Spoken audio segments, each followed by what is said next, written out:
In the heart of Africa, a thousand-year-old secret lies hidden.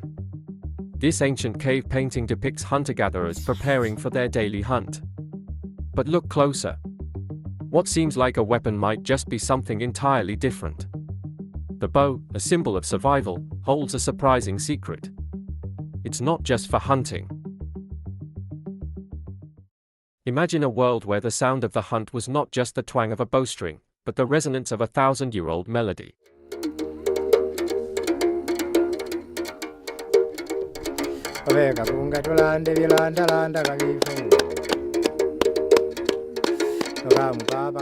A world where the rhythm of survival was also the beat of creativity.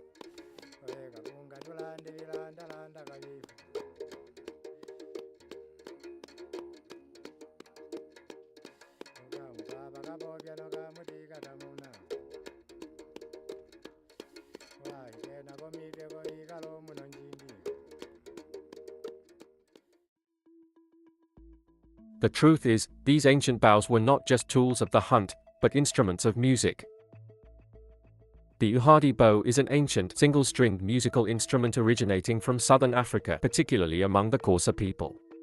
The exact origin and acquisition of the Uhadi bow are unclear.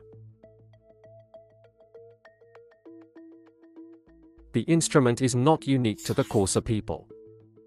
Similar instruments to the Uhadi bow can be found in various cultures around the world. In Africa, for instance, the berimbau is a single-stringed instrument played with a stick, originating from Mozambique and popularized in Brazil. Beyond Africa, Asia is home to several similar instruments. In Vietnam, the dan bor is a one-stringed instrument played with a bamboo stick, used in traditional Vietnamese music. India's ektora is another example, a single-stringed instrument played with a stick or fingers, used in traditional Indian folk music. These examples illustrate the widespread presence of one-stringed instruments across cultures, highlighting the shared human experience of creating music with simple, yet effective, instruments. The presence of similar one-stringed instruments across various cultures and continents raises intriguing questions about the migration and dissemination of musical ideas. It's possible that the Uhadi bow, or similar instruments, traveled along trade routes, migration paths, or cultural exchange networks, influencing the development of music in different regions.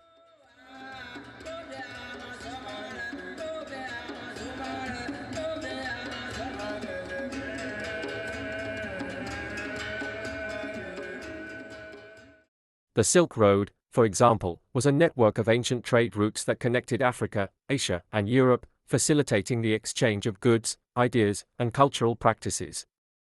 It's conceivable that musicians and travelers carried instruments like the Uhadi bow along these routes, introducing them to new cultures and communities. Similarly, the transatlantic slave trade and colonialism led to the forced migration of people and cultural practices from Africa to the Americas. This could have resulted in the transfer of musical instruments and traditions. The spread of one-stringed instruments might also be attributed to cultural exchange and diffusion, where ideas and practices are shared and adapted through oral traditions, storytelling, and apprenticeship. This process can occur through various means, including migration, trade, and social interaction.